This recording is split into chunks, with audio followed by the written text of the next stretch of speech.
Davos Telangana దావోస్లో Telangana CM Revanth Reddy బృందం రెండో రోజు పర్యటన ఇవాళ కొనసాగుతోంది. వరల్డ్ ఎకనామిక్ ఫోరం రెండో రోజున వివిధ సదస్సులు సమావేశాల్లో ముఖ్యమంత్రి బృందం పాల్గొంటుంది.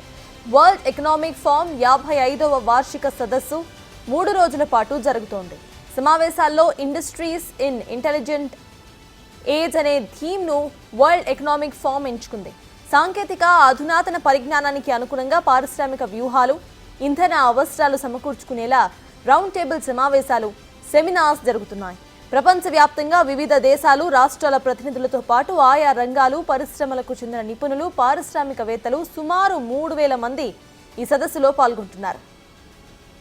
And various levels with their encouraging policies and inclusive growth future.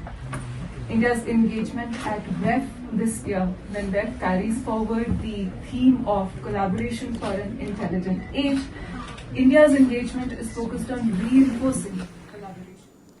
ఇటీవల అమల్లోకి వచ్చిన clean and green energy policy, పునరుత్పాదక ఇంధనం, పంప్డ్ స్టోరేజ్ విద్యుత్ ఉత్పత్తి, ప్రభుత్వం అందిస్తున్న ప్రోత్సాహకాలపై దేశ విదేశాల్లో పేరొందిన కంపెనీస్ ఆసక్తి చూపిస్తున్నాయి. ఇంధన ఉత్పత్తితో పాటు హైదరాబాద్లో 4th సిటీ అభివృద్ధి, ఏఐ ఆధారిత ఐటీ సేవల విస్తరణ, అత్యాధునిక డేటా సెంటర్ల ఏర్పాటుకు పెట్టుబడులు పెట్టేందుకు సంప్రదింపులు జరుపుతున్నాయి. Amazon, Unilever, sky route aerospace, Sify Technologies కంపెనీలో ప్రతినిధులతో ఇటు సీఎం రేవంత్ రెడ్డి బృందం వేరువేరుగా చర్చలు జరుపుతున్నారు. అనంతరం confederation of Indian industries CII సారథ్యంలో వివిధ కంపెనీ ప్రతినిధులు, పారిశ్రామికవేత్తలతో ముఖ్యమంత్రి సమావేశం అవుతారు. ప్రధానంగా ఐటీ, డేటా సెంటర్లు, క్లీన్ అండ్ గ్రీన్ ఎనర్జీ రంగంలో పెట్టుబడులను ఆకర్షించడమే లక్ష్యంగా తెలంగాణ రైజింగ్ టీమ్ చర్చలు జరుపుతోంది.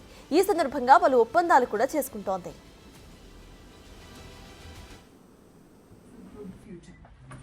India's engagement at WEF this year, when WEF carries forward the theme of collaboration for an intelligent age, India's engagement is focused on reinforcing collaborations, drawing investments, and establishing its role as a front runner in sustainable growth, as well as tech advancements. This year's edition is special because we have witnessed the largest delegation to date.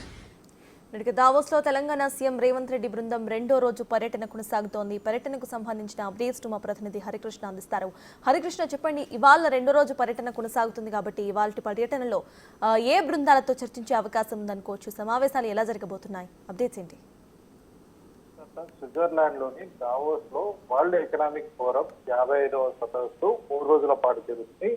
ఈ సమావేశం యొక్క ముఖ్య theme వచ్చేసి industries in intelligent age అనే theme అయితే ఈ యొక్క world economic forum ఎంచుకోవడం జరిగింది. ప్రపంచంలోని వివిధ దేశాల ప్రతినిధులు, రాష్ట్రాల ప్రతినిధులు, వివిధ రంగాల్లో నిపుణులైతే ఈ యొక్క వరల్డ్ ఎకనామిక్ ఫోరానికి అయితే హాజరు కానున్నారు.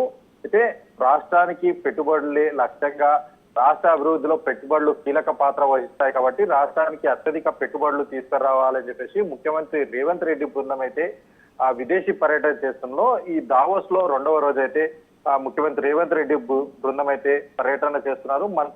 ముఖ్యమంత్రి రేవంత్ రెడ్డితో పాటు IT minister Sridhar Babu, IT సంబంధించిన అధికారులు అయితే ఈ యొక్క సదస్సులో పాల్గొన్నారు. ప్రధానంగా 2వ రోజు Amazon, Unilever, sky route aerospace, Sify Technologies కంపెనీల ప్రతినిధులతో ముఖ్యమంత్రి రేవంత్ రెడ్డి, ఐటీ మినిస్టర్ శ్రీధర్ బాబు వేరువేరుగా చర్చలు జరుపుతున్నారు. అంతే ఈ చర్చల అనంతరం కాన్ఫెడరేషన్ ఆఫ్ ఇండస్ట్రీస్ సారథ్యంలో వివిధ కంపెనీల ప్రతినిధులు, పారిశ్రామికవేత్తలతో ముఖ్యమంత్రి రేవంత్ రెడ్డి అయితే సమావేశం అవుతారు. ఇప్పటికే డాటా సెంటర్ హబ్ గా హైదరాబాద్ ఉన్న నేపథ్యంలో డాటా సెంటర్లు ఇక్కడ ఇంకా ఎక్కువగా పెట్టాలి, క్లీన్ అండ్ గ్రీన్ ఎనర్జీ రంగంలో పెట్టుబడులు రాష్ట్రంలో ఆకర్షించి ఇక్కడ యువతకు ఉపాధి కల్పించడమే లక్ష్యంగా మిగులు విద్యుత్తో దేశానికి ఆదర్శంగా ఉండే విధంగా అయితే ఈ పెట్టుబడులు తెలంగాణ రాష్ట్రానికి రావాలని చెప్పేసి కూడా క్లీన్ అండ్ ఎనర్జీలో రంగంలో పెట్టుబడులు పెట్టే విధంగా అయితే తెలంగాణ ముఖ్యమంత్రి రేవంత్ రెడ్డి బృందం అయితే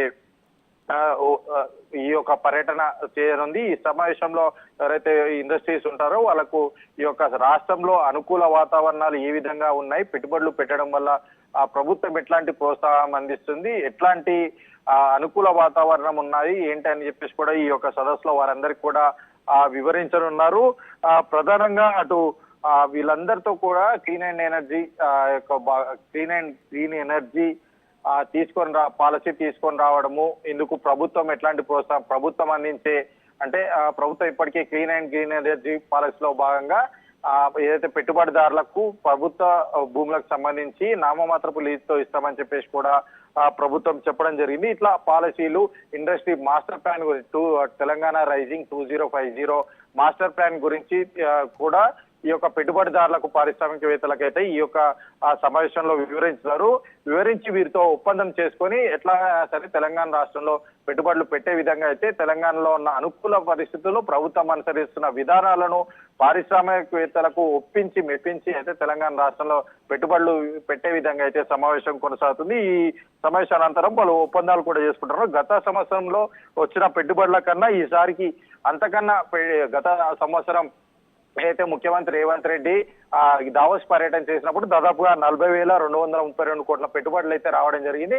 ఈసారి అంతకన్నా మించి రావాలని చెప్పేసి కూడా ముఖ్యమంత్రి రేవంత్ రెడ్డి బృందం అయితే దావోస్ పర్యటన చేసి పెట్టుబడిదారులను రాష్ట్రానికి పెట్టుబడులు తీసుకొచ్చి యువతకు ఇక్కడ ఉపాధి అవకాశాలు కల్పించడం, అదేవిధంగా తెలంగాణ హైదరాబాద్ పెట్టుబడులకు కేర్ ఆఫ్ అడ్రస్ ఉండే విధంగా కూడా ముఖ్యమంత్రి రేవంత్ రెడ్డి ఐటీ బృందం అయితే ఈ సమావేశంలో అయితే ప్రతి నెలకు చర్చ జరుపుతున్నారు. Right, thank you Harikrishna.